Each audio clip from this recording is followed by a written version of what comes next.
Hello everyone, my name is Om Kumar and I am a student of the Foundation Model and Generative AI course. Today I will be presenting a paper titled LayerDAG, a Layerwise Autoregressive Diffusion Model for Direct Acyclic Graph Generation.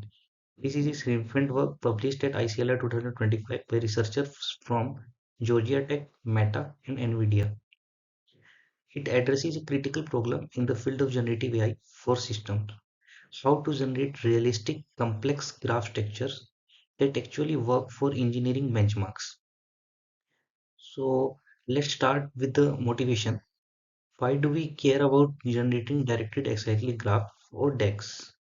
DAGs are essentially the DNA of modern computing.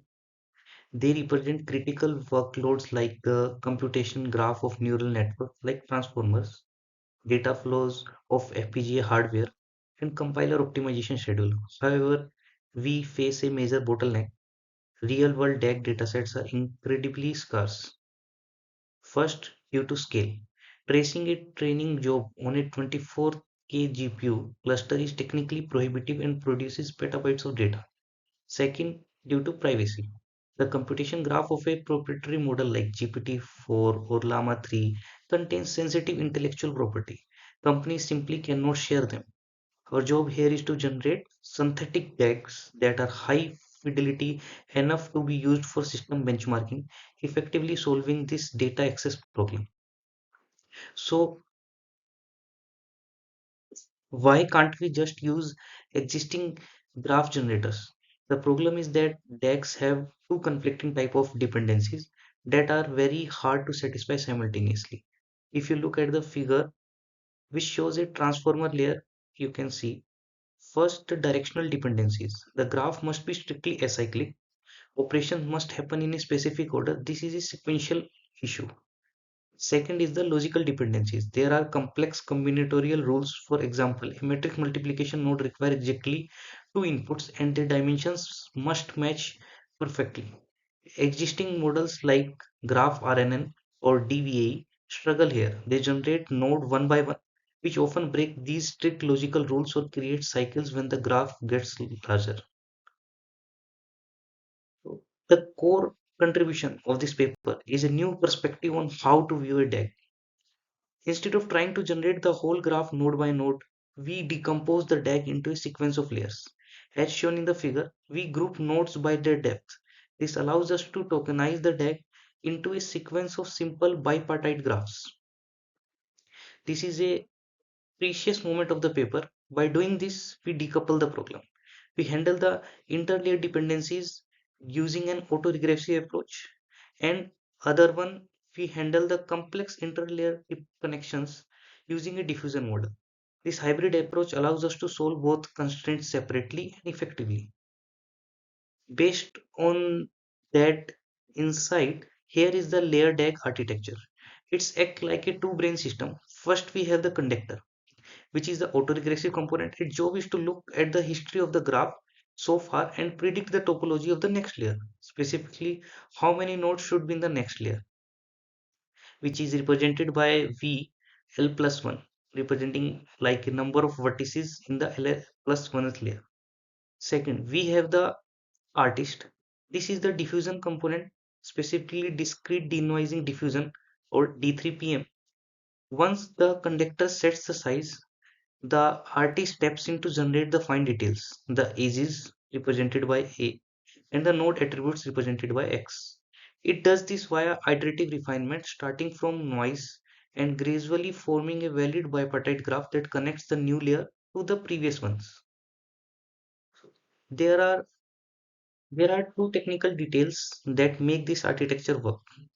First is the BiMPNN encoder.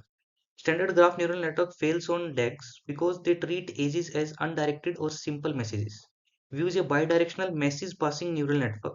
It explicitly models the flow from parent to child and child to parent, which is crucial for capturing the data flow nature of these graphs. Second is the layer index based denoising schedule. The authors realized that not all the layers are equal. Deeper layers in a computation graph are more complex and depends on a longer history.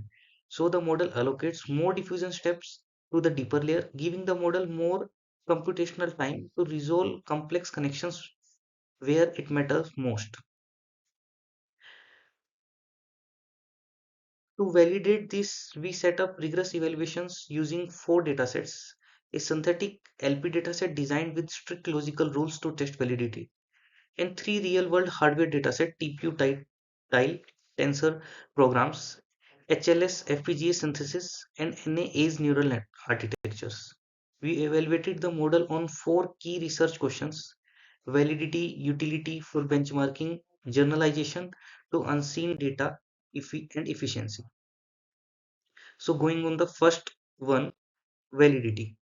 First, we tested the model on synthetic dataset where we enforced strict rules like attribute balancing. If you look at the table for rho equal to 0, the strictest constraint, you can see that the baseline like graph RNN and DVAE only achieves around 25 to 27% validity. They basically fail to learn the rule. LayerDAG shows in the bottom row achieve 56%, double the performance of the baselines. On relaxed constraint row equal to 1, it reaches 96% validity. This proves that the layer-wise diffusion approach effectively learns complex logical constraints than other model miss. Then moving on to the utility. But can we actually use these synthetic graphs for benchmarking? We performed a surrogate test. We trained a performance predictor like a latency predictor purely on our synthetic data and then tested it on real data. The results were clear. For the TPU die and the HLS datasets, the predictors trained on the LayerDAG data achieved the highest Pearson correlation with the ground truth. This means LayerDAG is generating workloads that aren't just visually similar, but the performance accurate for the hardware design. Then we also pushed the model to its limit with a generalization test. We held out the top 20% of the slowest graphs during the training and then asked the model to generate graph with those high runtimes, which can be said as extrapolation. As you can see in the extrapolation column, baseline like DVA failed completely, showing negative correlations. LayerDAG was the only model to maintain a positive correlation. This shows it can generalize and hallucinate valid system behaviors even outside its training distribution. Then moving on to the efficiency, diffusion models are known to be slow. We analyze our proposed linear denoising schedule versus a standard constant schedule. In this plot, the red line represents our linear schedule. You can see it consistently sits above the other lines. This indicates a better frontier. Layered egg achieves higher generation quality for the same time budget by allocating fewer steps to simple early layers and more to complex deep layers. We optimize the inference time significantly without losing quality.